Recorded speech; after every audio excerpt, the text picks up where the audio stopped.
ሰላም ጤና ይስጥልን ውድ አድማጭ ተመልካቾቻችን እንደምን አረፈዳችሁ።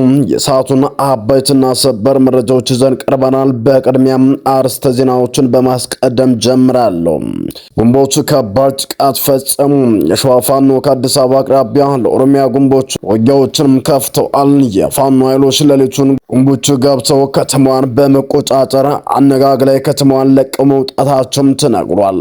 የፋኖ ኃይሎች በርካታ ወራልና ፓትሮል ወደ አመድነት ቀይሮ ያገዛዙን ጦር ከካምፕ ሙሉ በሙሉ መበተናቸው ተነግሯል። በከተማው የነበረው ያገዛዙ ካርኔም ያልተጠበቀው ገጥሞታል። የፋኖ ኃይሎች በርካታ መሳሪያ መማረካቸውም ተነግሯል። በዝርዝር የምታደምጡት መረጃም ይሆናል። ይህ በእንዲህ እንዳለም በወሎ በኩል በአማራ በመድፍና ታንክ የተደበላለቀ ከባድ ውጊያዎች ሲደረጉ ቁጥራቸው የበዛ የመከላከያ ሰራዊት አባላት እንደ ቅጠል መርገፋቸውም ተሰምቷል። በውጊያው ፋኖ መድፍና ታንክ የተጋፈጠበት መንገድ ብዙዎችንም አስደምሟል። ዝርዝር መረጃውንም ትሰሙታላችሁ።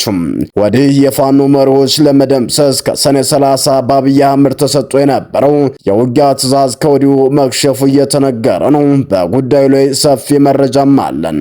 ሰላም ጤና ይስጥልን አድማጭ ተመልካቾቻችን እንደምን ቆያችሁ? ከላይ በአርዕስተ ዜናው ያስደመጥናችሁን መረጃዎች ወደ እናንተ ማድረሳችን ጀመርን። እናንተም ለሚዲያው አዲስ ከሆናችሁ ላይክ፣ ሼር እንዲሁም ሰብስክራይብ በማድረግ የደወል ምልክቷን ታበሩ ዘንድ እንጠይቃለን። እንዲሁም በኮሜንት ድል ለህዝብ ልጆች እያላችሁ ለህዝቡ ሲሉ እየታገሉ ያሉትን ታጋዮች መልእክት ሰጧቸው ዘንድ እየጠበቅናችሁ በቀጥታ ወደ መረጃዎቹ አለፉኝ።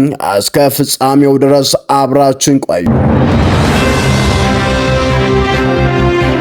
ወዳደረኩት ዘገባም አልፋለሁ። ጠቅላይ ሚኒስትር አብይ አህመድና ብርሃኑ ጁላ የበላይ መኮንኖቹንና የሰራዊቱን አዛዦች ሰብስበው እስከ ሰኔ 30 ድረስ ታላቅ ድል አሳዩኝ በሚል በሰጡት ትዕዛዝ መሰረት እስከ ሰኔ 30 የተዘረጋው የአገዛዙ የክረምት ቅድመ ማጥቃት ዘመቻ እንደተጠበቀው ሳይሆንም በአገዛዙ ሽፈት መቀጠሉም ተነገረ። በወታደራዊ ሳይንስና በፖለቲካዊ ስልቶች ውስጥ የአንድ አምባገነን ስርዓት የመጨረሻ መጣደፍና የተስፋ መቁረጥ መገለጫ የሚታየው መሬት ላይ ያለውን ተጨባጭ ኃይል መቋቋም ሲያቅተው ሳይዋጉኝ ልውጋቸው በሚል የፍርሃት ስነ ልቦና የሚነድፍበትን የቅድመ ማጥቃት ስትራቴጂዎችን መጋተር ሲጀምር ነው። የአብይ አህመድ አገዛዝ የክረምቱን መልክዓ ምድራዊ ጸባይና የጭቃዎች በከፍተኛ ፍርሃት በመጠባበቅ እስከ ሰኔ 30 ቀን 2018 ዓ.ም ድረስ ያዘረጋው መጠነ ሰፊ ቅድመ ማጥቃት ዘመቻ መሬት ላይ እየወጣ ካሉ መረጃዎች አኳያ ሲገመገም ፍጹም መዋቅራዊ ክስተት ገጥሞት ማክተሙም ያረጋግጣል። ይህ የ4 ኪሎ ማዕከላዊ የመጨረሻ የተስፋ መቁረጥ ካርድ የፋኖን የመልሶ ማጥቃት መብረቃዊና የተቀናጀ የመክቶ ማጥቃት ማዕከል መቋቋም ባለመቻሉም በየግንባሩ ታሪካዊ ሞትን እየሞተ መሆኑን የፖለቲካና ወታደራዊ ተንታኞችም እየገለጹ ነው። አገዛዙ የፋኖን የክረምት ወታደራዊና ፖለቲካዊ ዝግጅት አስቀድሞ ለማክሸፍና የትግሉን ከፍተኛና መካከለኛ አመራሮች ለይቶ በማጥፋት ንቅናቄውን መሪ አልባ ለማድረግ የነደፈው ስልት ፍጹም የታሪክና የህዝባዊ ኃይል ባህሪን ካለማወቅ የመነጨ ዕውርነት ነው ሲሉም ወታደራዊ ተንታኞችም ይገልጻሉ። የደህንነትና የቴክኖሎጂ አቅሙን አቀናጅቶ በድሮኖችና በልዩ ኮማንዶች የታገዘ የአመራር ማዕደን ዘመቻ በከተሞች ውስጥ አገዛዙ ቢከፍቱም የፋኖ መረጃ አውታሮች የብልጽግናን ወጥመድ አስቀድሞ በማጥናት ስለደረሱባቸው ሴራው አገር ላይ ቀርቷል ሲሉም እውነቱን የሚከታተሉ ሰዎችም ይገልጻሉ። ፋኖ ከአንድ ወይንም ከሁለት ግለሰቦች ፍላጎት በላይ መላው ህዝብ የበቀለበትና መሪዎች በደቂቃ ውስጥ የሚተካበት ጽኑ ተቋማዊ መሰረት ያለው መዋቅር በመሆኑ አገዛዙ በተለያዩ ግንባሮች ላይ የከፈተው ከፍተኛ ማዕበል የህዝቡን የትግል ወኔ ይበልጥ ከማጠናከር ውጭም የፈጠረው ረብ የለም ሲሉም ተንታኞችም ይገልጻሉ። ይህንን የአገዛዙን ድንገተኛ የወታደራዊ ጊዜ ሰሌዳ ሙሉ በሙሉ በመቀልበስ ረገድ የፋኖ ኃይሎች ግንባራት ላይ ያስመዘገቡት መክቶ የማጥቃት ጥበብ እጅግ ታሪካዊና አስደናቂ ነው ሲሉም ወታደራዊና ፖለቲካዊ ተንታኞችም ይገልጻሉ። አዳዲስ ወረዳዎችን ለመቆጣጠርና መራር ለማደን የወጣው የአገዛዙ ሰራዊት ፋኖ የከተማን ውስጥ ሸምቆ ውጊያ ስልቶችን በመጠቀም በየከተማው መውጫ አሳጥቶ ከውስጥ የከተተበትንና የደመሰሰበትን መንገድ የወታደራዊ ስልት ልዕልና ያሳየ ነው ተብሎለታል። ለዚህም ማሳያዎች በዚህ ሳምንት የተደረጉት የደጋዳሞቱና የወሎ ውጊያዎችም ናቸው።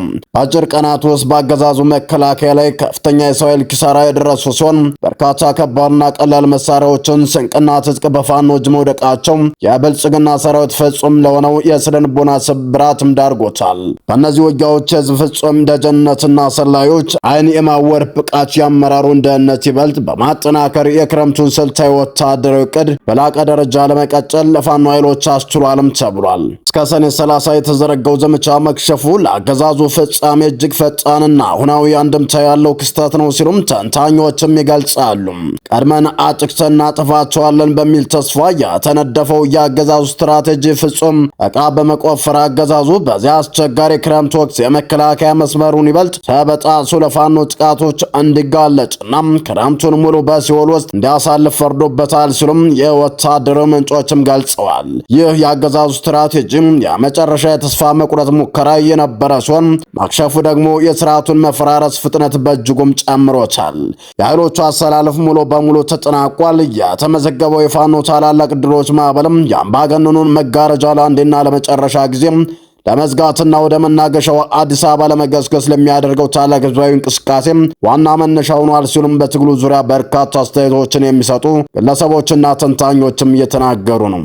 ቀጥታ ከአማራ ክልል እንዲሁም ደግሞ ከኦሮሚያ ክልል ወደ ተገኙ አበይትና ሰበር የጦር ግንባሮች መረጃዎች ስናልፍ የ106ኛ ኮር 2ኛ ክፍለ ጦር በትናንትናው ዕለት በመቄት ወረዳ ከመድፍና ፔምፔ ጋር ጉሮሮ ለጉሮሮ በመተናነቅ ታላቅ ጀብድን ፈጸመም። ክፍለ ጦሩ ተነስቶ ወደ ጋሸና ሲተለተል በነበረው የብልጽግና ሰራዊት ላይ 22ኛ ፋኖ ክፍለ ጦር መብረቃዊ ጥቃቱን ፈጽማለች።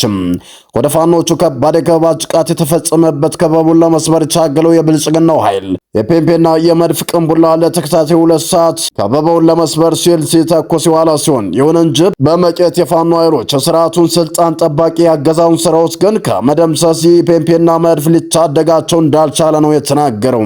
መቄ ቁራምባሳ ከተባለ ቦታ ላይ የብልጽግና አገዛዝ ተከፋይ ሰራዊት ባናብስቶቹ የፋኖ ኃይሎች 22ኛ ክፍለ ጦር ነፍጠኞች በከባድ ሁኔታ የተደመሰሰ ሲሆን በዚያው ውጊያ በብልጽግና ላይ ከተወሰደ አካላዊና ቁሳዊ ኪሳራ በተጨማሪ ሌሎች ቁጥራዊ መረጃዎችም ደርሰውናል።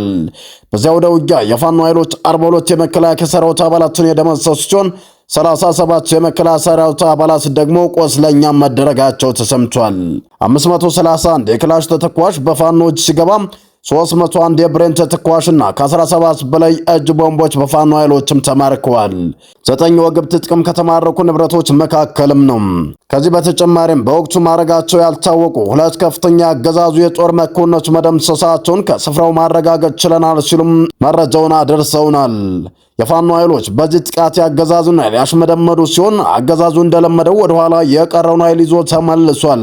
ይህ በእንዲህ እንዳለ በሌላኛው መረጃችን የሸዋ ፋኖ ኃይሎች ያገዛዙን የጸጥታ መዋቅር በአዲስ አበባ አቅራቢያ በሚገኘው የኦሮሚያ ቀጠና እየተፈታተኑትም ይገኛሉ። የሸዋ ፋኖ ኃይሎች በጉምቦቹ ከተማ በመግቢያ አዲስ መልመል አገዛዙን ጦር በማድረግ ከተማዋን ለበርካታ ሰዓታት ሙሉ በሙሉ በተቆጣጠረበት ኦፕሬሽን ከፍተኛ የጦር መሳሪያን መማረካቸውና የካሬ ኃይሎች ላይ እርምጃ መውሰዳቸው መረጃዎች እየጠቆሙ ነው። የሸዋ ፋኖ ኃይሎች ወደ ሸዋ ቀጠናዎች አገዛዙ ለመግባት የሚያደርገውን እንቅስቃሴ ለማክሸፍ በጉምቦቹ ሰፍሮ የነበረውን የአገዛዙ አዲስ ምልምል ጦር ፋኖች አንተ ከምትለፋ እኛን መጣላለን በሚል ስልት ኦሮሚያ ድረስ በመግባት መብረቃዊ ጥቃትም ከፍተውበታል። ጥቃቱ ከሌሊቱ 5 ሰዓት ጀምሮ የተጀመረ ሲሆን ለጦርነቱ አዲስ የሆኑት የአገዛዙ የምልምል ሰራዊት በፋኖ የማጥቃት የተደናገጡበት ፍጥነትና ጥቃቱን ለማምለጥ የሮጡበት ሩጫ ቀነኒሳንና ኃይለ ገብረስላሴን ያስንቃል በሚል በምንጮችም ተገልጿል። ፋኖቹ በወሰዱት በዚህ መብረቃዊ ጥቃት በርካታ ወታደራዊ መኪኖች በተለይ ኦራሎችና ፓትሮሎች በሳት እንዲነዱና እንዲወድሙ ተደርጓል። ከጥቃቱ የተረፈው ምልምል ሰራዊት መግቢያ መውጫ በማጣት ተበታትኖ ካፑና ከተማዋን ለቆ መሸሹንም መረጃዎችም አመላክተዋል። የፋኖ ኃይሎች ከጠዋቱ 12 ሰዓት ድረስ ጉምቦቹ ከተማን ሙሉ በሙሉ ተቆጣጥረው ቆይተው በዚህም ጊዜ ከተማን ውስጥ በርካታ የፍተሻ ስራዎችን ሲሰሩ አድረዋል። እስካሁን በቁጥር ያልተገለጸ በርካታ የክላሽንኮቭ መሳሪያና የተተኳሽ ካዝናዎችን መማረካቸውን ፋኖችም አስታውቀዋል። በከተማዋ የብልጽግና ካሬ በመሆን የአማራ ነዋሪዎችን ሲያስጨንቁ በነበሩ ግለሰቦች ላይ ፋኖቹ እርምጃ መውሰዳቸውን ያስታወቁትም የፋኖ ኃይሎች ከተማዋን ለቀው ከወጡ በኋላ ከሸኖ የተንቀሳቀሰ የአገዛዙ መከላከያ ጦር በየጫካው የተበታተኑትን የምልምል ሰራዊት ለማሰባሰብ ወደ አካባቢው መግባቱንም ተሰምቷል። የሸዋ ፋኖ በኦሮሚያ ክልል መሃል የወሰደው የእርምጃ የአገዛዙ መከላከያ ሰራዊት ስትራቴጂ ከፍተኛ ፈተና ውስጥም የከተተ ተደርጎም ተወስዷል። ሰላም ጤና ይስጥልን። የተወደዳችሁና የተከበራችሁ የሚዲያችን ቤተሰቦች ለሰዓቱ የነበሩን መረጃዎች እነዚህን ይመስሉ ነበር። በሌላ መረጃዎች እስከምንገናኝ በያላችሁበት ሰላም ቆዩልን።